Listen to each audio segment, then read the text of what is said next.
Ang lulutuin naman natin ngayon, adobong pusit.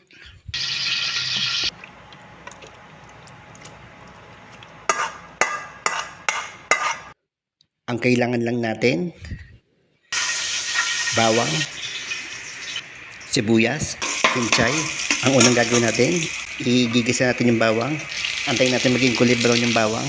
Next natin yung sibuyas. Tapos, itong pusit, igisa natin para mula yung lansa. Tapos, lagyan natin ng toyo, suka. Pag nilagyan natin suka, huwag natin hahaluin.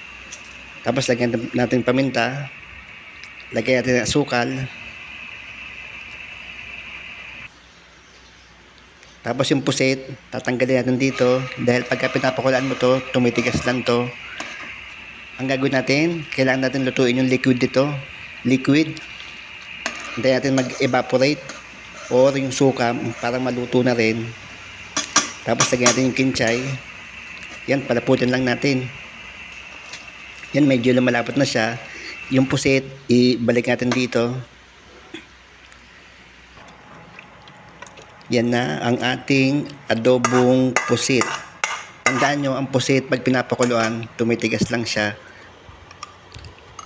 Tikman natin yung pusit. Tama lang lambot niya, tama lang alat niya. Hindi siya maasim.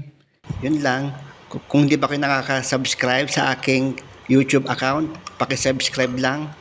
Marami pong salamat.